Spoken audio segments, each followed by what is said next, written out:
So we are joined live in Pasadena, California by Abigail Fraeman. So she is a research scientist at NASA's Jet Propulsion Laboratory, which is one of the most storied and iconic and amazing science facilities in the whole world, literally leading to most of the space developments we've had in the last 50 years. So what she's going to do is tell us a little bit about her job today. And she gets to study rocky bodies, asteroids, planets, moons, all throughout the solar system and understand them with probes and rovers. So she sends the most cutting edge technology out to other bodies in our solar system and understands and gets to see places in the universe before anyone else gets to see them. So probably the coolest job in the whole world. Without further ado, I'm going to turn it over to you, Abigail. Thank you so much for joining us again today, and take it away. Hi guys. Oh, I'm so excited to be talking with you today. This is wonderful. Yeah, so I'll just start off, talk a little bit about myself, what I do, where I work, and then really excited to hear your questions about space and anything you can come up with. So I'll go ahead and share my screen because I have some pictures to show. So let's try doing this. Let's put this in presenter mode. Can you guys see my screen all right? Yep, you're great. Great, okay. Great, awesome. All right, yeah, well, thank you again so much for having me. I'm really excited to talk to you about what I get to do for my job every day, which is explore Mars. But I don't work at Mars. Mars is a little bit far away. Instead, I work at this lovely place called the Jet Propulsion Laboratory. We're located in Southern California on the West Coast of the United States. We've been around for about 60 years now. We're a bunch of buildings kind of nestled in the mountains. And the sorts of things that we do at the Jet Propulsion Lab, or as we like to call ourselves, JPL, specialize in robotic exploration of the solar system. So we have built spacecraft that has traveled from planets throughout the solar system from the sun past Pluto.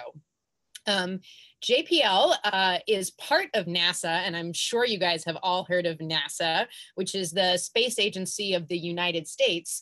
JPL is not NASA. NASA is actually a collection of centers located across the US. So you can see down here in the corner, I'm located here on the West Coast, again in Southern California, but there's centers all over the country. So some of you guys were in Texas. There's a NASA center in Texas and Houston called the Johnson Space Center. And they specialize in human space flight. So all of the astronauts, the quotes you might be familiar with, you know, Houston, we have a problem. That's all down in Texas. There's Kennedy Space Center in Florida. That's where all the rocket launches occur. There's Langley Research in Virginia. Some of you are from Virginia as well. So NASA is actually all over the country. But as I mentioned before, I work here at the Jet Propulsion Lab, which specializes in robotic exploration of the solar system. We go all over the solar system, but in particular, I'm really interested in Mars, which is the planet that's right next door to us. It's called the red planet because it's red. And it's a really interesting and exciting place to study. And here's why. First, we like to want to study Mars because it's a wonderful place to help us understand whether we're alone in the universe. Right now, the only planet that we know has life on it is Earth. But we know that there's lots of planets in our own solar system and planets orbiting stars, making other solar systems really far away. And so we're really curious, is Earth really the only planet out of all of these thousands of planets we know about that have had life?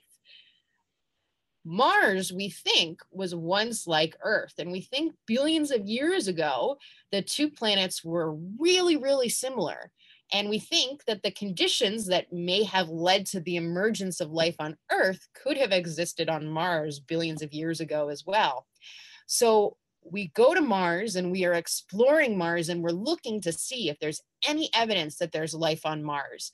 We haven't found any yet, but we're still looking, and we think we're getting better and better in understanding what to look for and how to look for it. So the search for life on Mars, I think, is one of the most profound questions we can ask. And, you know, think about it. If we find that there's life on Mars, that tells us that life across the universe is probably a pretty common process. You know, we found it in 2 planets in our own solar system, and that would probably really change the way we think about the universe. I'm also really interested in Mars because it was so similar to Earth in the past, but now it's very different. The surface of Mars is very, very cold. The atmosphere is very, very thin. There's no magnetic field to protect the surface from radiation. It's not a very nice place to live right now, even if it was a nice place to live maybe 3 billion years ago. So understanding what happened on Mars is really important because it'll help us understand what makes planets habitable and sustains them for being habitable, like happened on Earth, versus what doesn't, like what happened on Mars. And again, kind of understanding how planets work is really important. And the more planets that we find in other solar systems, the more we really need to know what are the factors that make them nice places to live or not nice places to live if we're looking for life. And of course, you know, one day we're going to send humans to Mars. It's going to happen. It's going to be amazing to be able to walk around on the surface and explore it. And before we do that, we really need to understand what kind of environments we're going to find.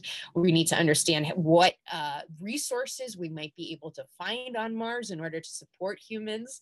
And so all of these studies doing now with robots are really important. And you know, hopefully this will happen soon, and maybe one of you guys will be the humans who get to go to Mars. I hope so.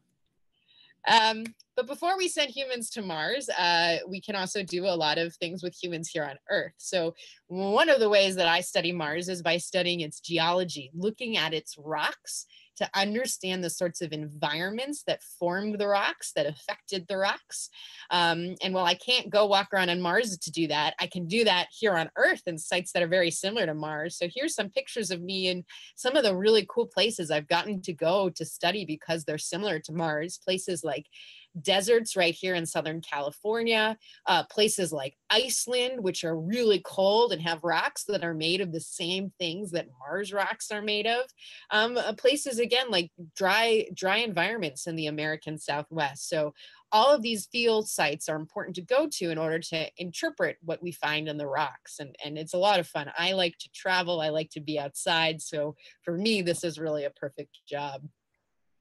But of course, the rocks I really want to study are on Mars. And since I can't go there myself right now, I use robots to study Mars. And a lot of these robots, again, are built by the Jet Propulsion Laboratory. But a lot of them are also built by other countries around the world. Europe has a few orbiters that are looking at Mars. There's one from India. Next year, we're going to have the United Arab Emirates is sending an orbiter, China sending an orbiter. So it's really a world effort that we're putting into studying this fascinating planet. Here's a picture of some of the satellites that the United States and one European, this Mars Express, have sent to Mars that are currently operating or have operated in the past that we use to study the planet, orbiters looking down at the surface. And from orbit, we can get these spectacular pictures of what the rocks look like on Mars. Here's just one example of this amazing camera that's really high resolution. We get 25 centimeters, so you know, about this big area per pixel in this image. So we can get really, really detailed and see really small things on the surface. And we can see these amazing layered rocks that tell us information about history as it changed through time. We can see these big sandy features. Some areas on Mars are just these beautiful sand sheets of this really dark, we call it basaltic sand, kind of like sand that you might find in Hawaii or Iceland or places where you have a lot of volcanoes.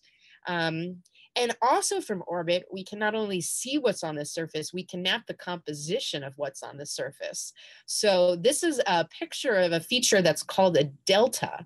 And what that is basically there was a river that was traveling along from the left side of this image, and it came into a big lake and it deposited all of the rocks and stuff that it was carrying. And it made this sort of fan-shaped feature, which you can kind of see here. And it formed this beautiful delta. And so we can see the picture of the delta, but we can also see the minerals that make up the delta. We see things like clays and carbonates. And in fact, this particular delta is so exciting, and the minerals we see there are so interesting that we're going to send a rover to study the area next year. It's going to launch next summer. Right now it's called the Mars 2020 rover, but we're looking for a new name for this rover, and we're asking students like you guys to solicit your input. So if you have ideas for what would be a good name for the next Mars rover that's going to study this delta, NASA wants to hear from you. And you can actually write an essay and enter a contest to name it. I think for the next couple of weeks, they're accepting entries. So you can look that up online. It's pretty exciting. I've done a lot of work on the rovers that have landed on Mars in the past, and several in particular I want to talk about. The first are the Spirit and Opportunity rovers. Those landed on Mars 15 years ago, back in 2004. And there were two rovers, again, named Spirit and Opportunity. And they were the second rover we landed on Mars, but they were really the first ones that had a lot of really good scientific equipment that we could use to study the rocks. The equipment on Spirit and Opportunity was kind of like the tools that I use as a geologist when I go out into the field here on Earth. We had a tool that could grind into the rocks that was like a rock hammer. We had a tool that we could use, a microscope basically on the end of this arm that could look up close to rocks. We had a camera, of course, to take pictures, and a few other instruments that could tell us about the composition of the rocks. Now, when Spirit and Opportunity landed on Mars, one of our biggest questions was whether there was ever liquid water on Mars. As I mentioned, Mars today is very cold, very dry, but we thought in the past, perhaps it was once warmer, maybe it had a thicker atmosphere, and maybe it had liquid water on the surface. And liquid water is very important because life as we know it here on Earth absolutely needs liquid water. So we wanted to see if there was evidence of liquid water on the planet in the past. When Opportunity first landed, we found these amazing layers of rocks. We saw them exposed in these big walls and the walls of craters. And when we looked up close to the rocks, we saw these little tiny balls. They kind of look like alien eggs, but I promise you they're not. They're actually made of iron, and they're features called concretions that form only when you have liquid water. So this was some of the first evidence we'd ever seen way back in 2004 that there was once liquid water on the surface of Mars, and an Opportunity found this right away. It was so exciting. What we think the setting at that site was probably like was something like this picture where we had shallow pools of very salty water that came up from the ground and was kind of intermittent. Sometimes it was wet, sometimes it was dry, and it got really salty. And this is a place, it's a little bit tough for life, but it's somewhere you might be able to find life. Opportunity went for a really long time. The rover was supposed to last for just 3 months. It ended up exploring Mars for over 14 years. But last year, there was a big dust storm that covered the entire planet. And when it did that, it blocked out the sun. So here's a picture of what the sun usually looks like for the rover. And all the way on the side, where you can barely see the sun, that's what it looked like in the middle of the dust storm. And this is really bad for Opportunity because the rover is solar powered. So when you have no sun, you don't have any power, and the rover lost power, and we were never able to reestablish contact with it. So the mission ended last year after, again, 14 years, which was pretty spectacular. This is a really special mission to me because it was the mission that really inspired me to study Mars in the first place. This is one of the first pictures that Opportunity sent back. And it was so exciting. And in particular, the scientists were so excited about these rocks in the background, and they were jumping up and down saying that this is bedrock, this is bedrock. And when I saw this first image, I was in high school. I didn't know what that meant. But I wanted to learn and I wanted to understand why they were so excited. And so I went to school. I got my undergraduate degree in physics and in geology. And then I went on to grad school where I got a PhD. And I learned why the scientists were so excited by this finding. Here's just a picture of me. I actually got to be at JPL. And so there I am. I'm an 11th grader in high school, seeing the image come back for the first time. And it was so exciting. And just to give you a sense of how long this mission lasted and everything I did, here's a picture of opportunities traverse on Mars. So everywhere it drove with my career milestones. So, you know, we landed all the way up here, all the way up here when I was a high school junior. I graduated high school. I started college. I did some summer research internships while I was in college where I got to work with the data from Opportunity. I graduated college. I went to graduate school. As a graduate student, I actually got to start working on this rover because my advisor, my kind of graduate school boss, he was the guy who was in charge of it. Ended up getting a master's degree. Then I got my PhD. Then I started something called a postdoc, which is what you do after your PhD for a couple of years to kind of establish yourself as a research scientist. And then I started working at JPL, and the rover was still going. After a couple of months here, I was appointed as the deputy project scientist for the mission, which I did for 3 years until the mission ended last year. And it was so exciting to be able to do that for this particular mission, which inspired me. Right now, I do a lot of work on the rover we sent after Spirit and Opportunity called Curiosity. And if Spirit and Opportunity were the robot geologists, then Curiosity is our laboratory scientist. There's a lot of fancy instruments inside of the rover that can do really detailed analysis of the rocks.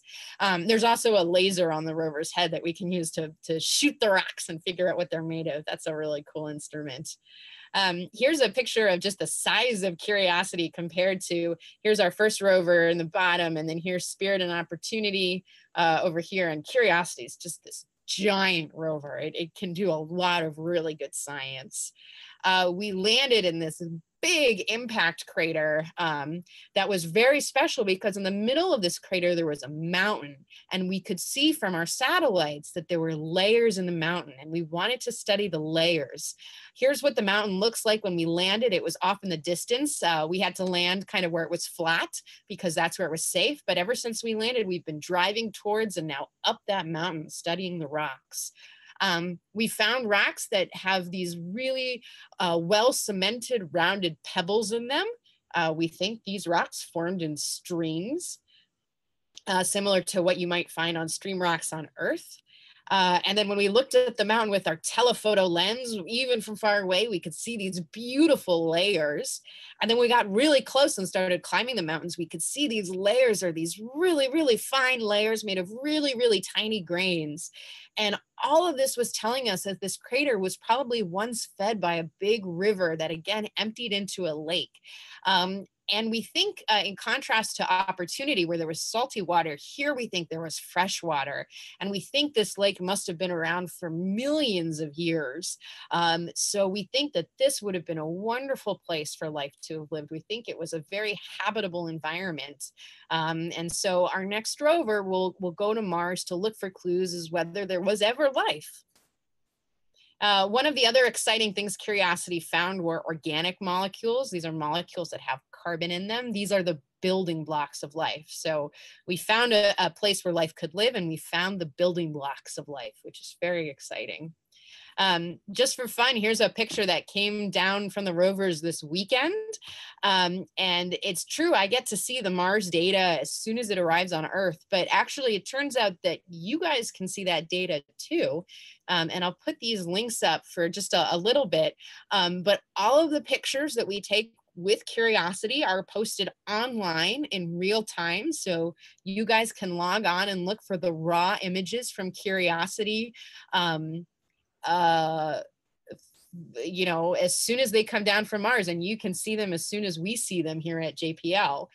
We also write a blog every day that we operate the rover, which is most days of the week. We have a couple paragraphs describing what we did, what we're up to. So if you're interested in following us along with real time, check out the mission update blog, and you can explore with us real time.